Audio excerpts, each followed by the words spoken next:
Chris, kick us off. Yeah, thank you so much. Thank you so much, Reese. And thank you, my brothers and sisters.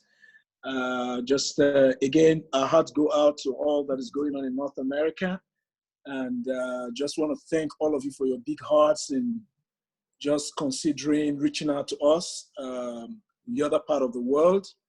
I know we are monitoring and looking at proceedings coming out from America, from the US, and it's very heartbreaking. And we have you guys in our prayers, and we hear just how this virus is really devastating, and it's also put fear in us because we are weeks behind.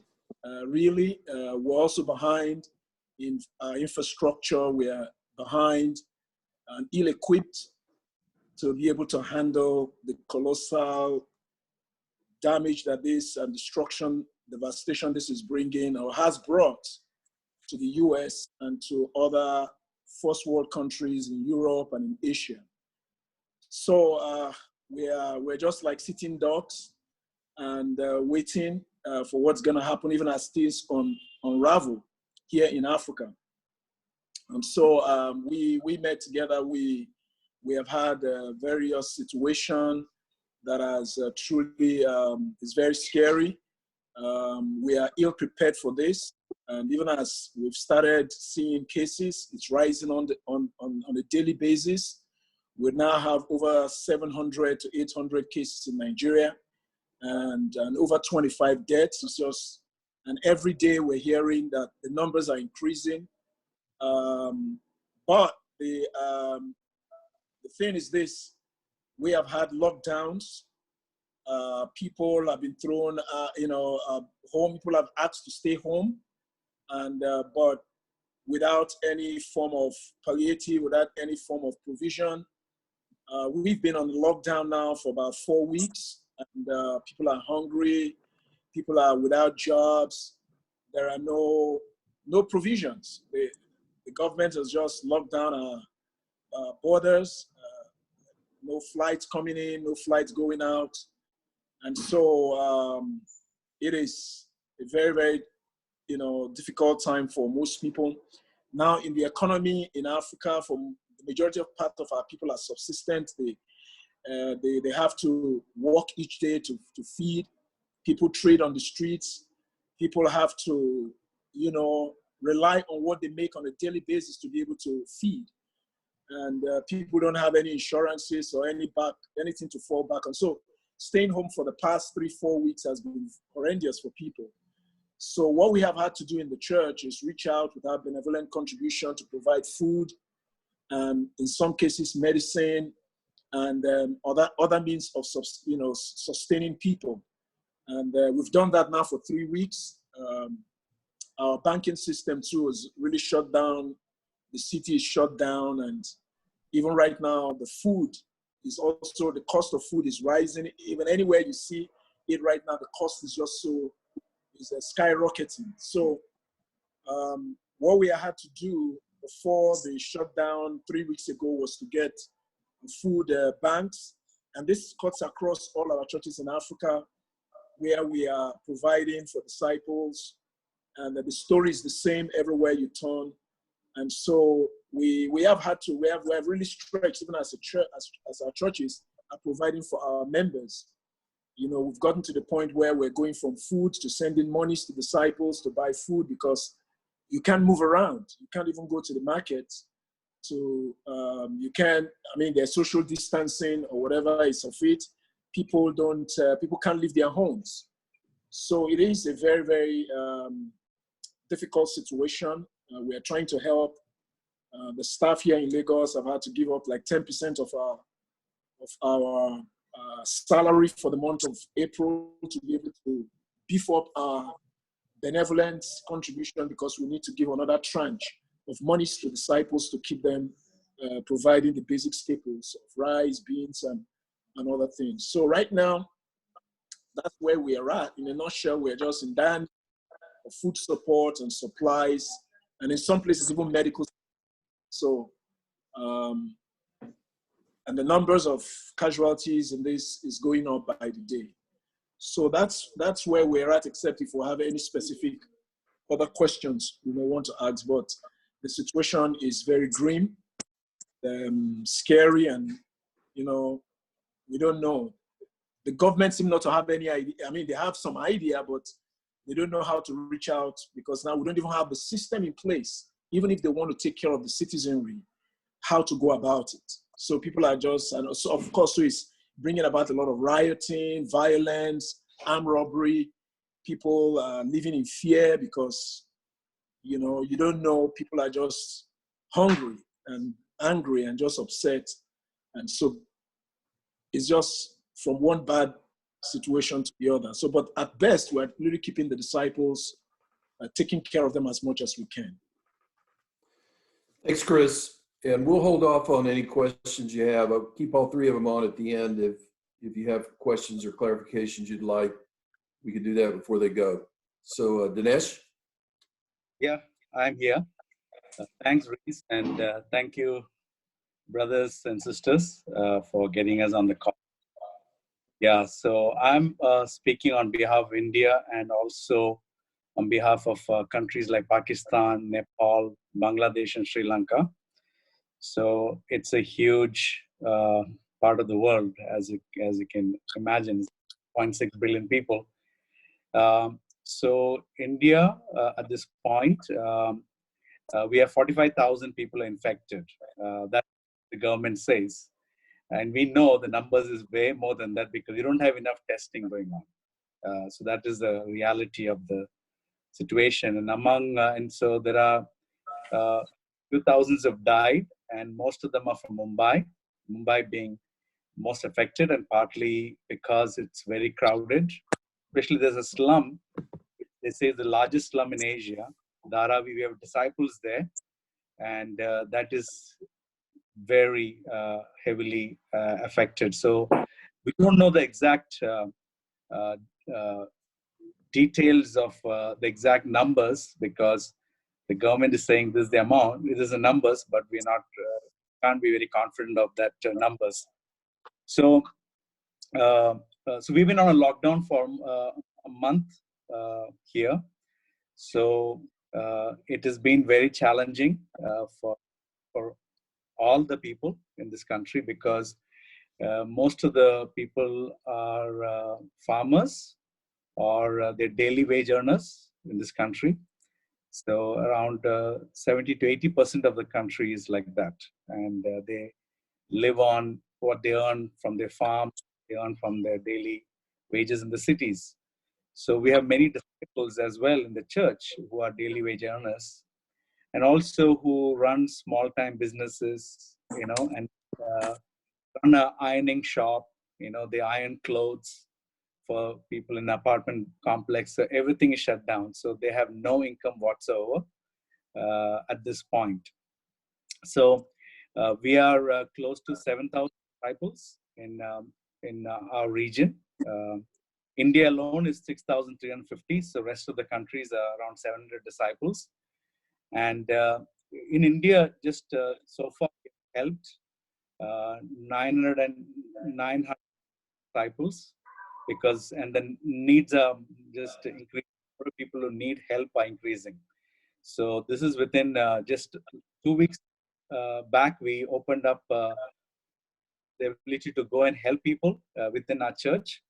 And because we started realizing that a lot of people are looking for just basic food. And, they don't have money to buy food. There are a lot of migrant workers who are just hungry, and they don't have any help, because they don't have certain identification that they need to get government support. So people in different parts of India, disciples are going out helping non-Christians as well, and that's another big need that that we have an opportunity to serve the people. But the church, we have decided to primarily for disciples, and the needs are just increasing. So far, from our own contributions within India, we have given out $21,000, and the way we managed to do that is because we're not meeting in Sunday halls and So we using all that money that we would have spent on halls to support benevolence. And so what we've given so far is, as I said, close to 1,000 disciples we have helped. We just given them, $23 per family.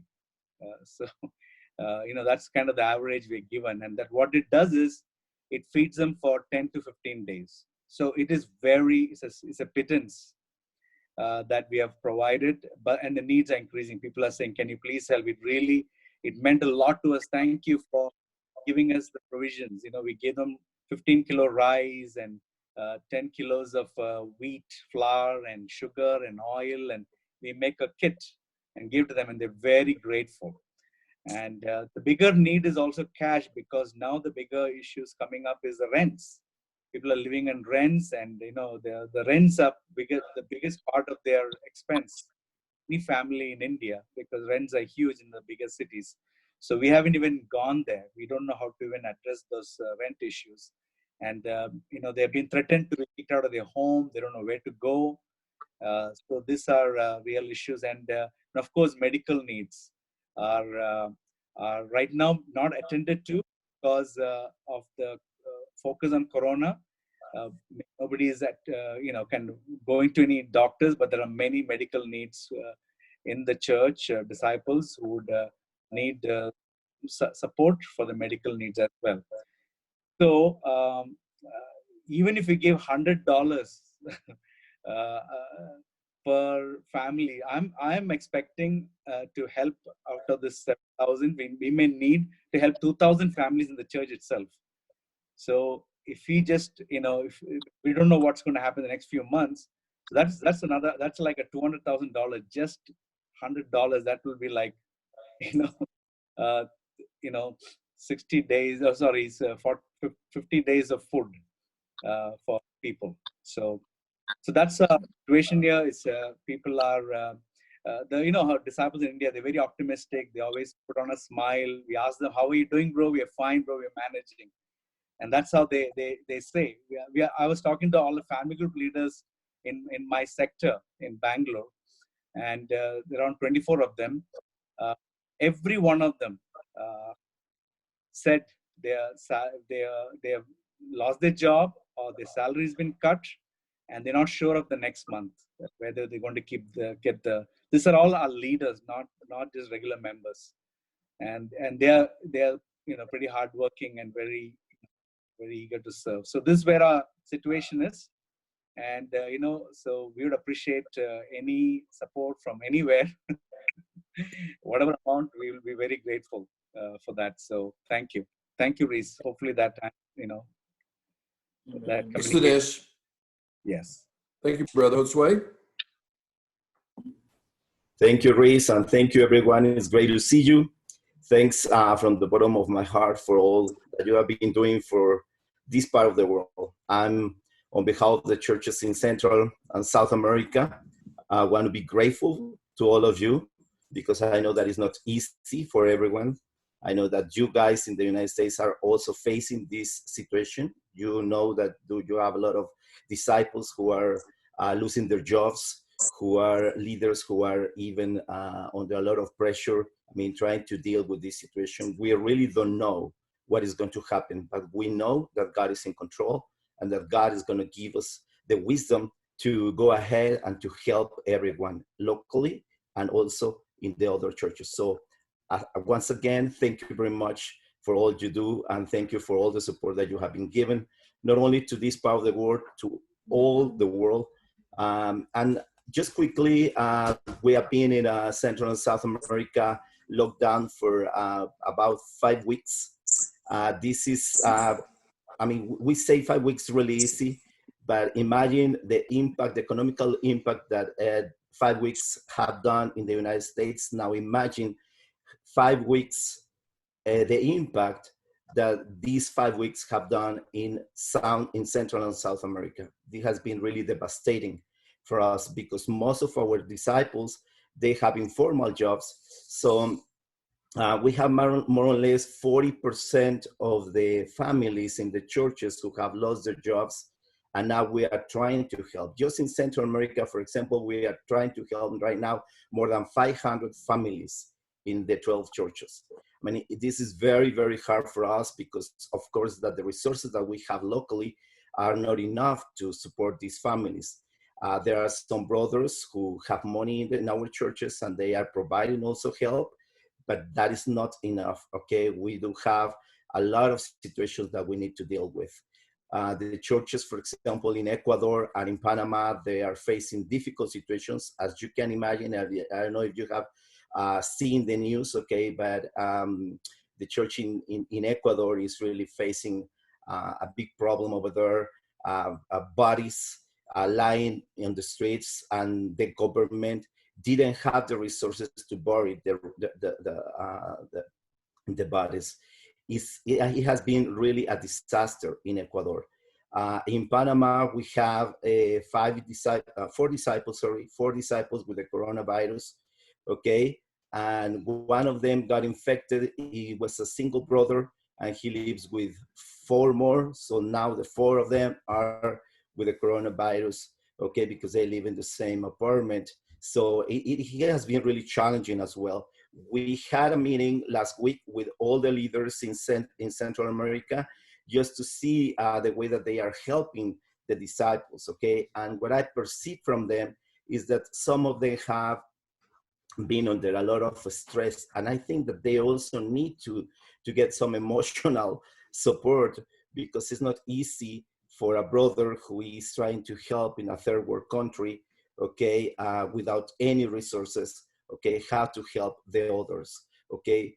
We do have in Argentina and in Brazil lots of people who not only have lost their jobs because of the coronavirus, they had previously lost their jobs because of the economical situation in their countries. So now for them, it will be very difficult to do or to overcome these situations.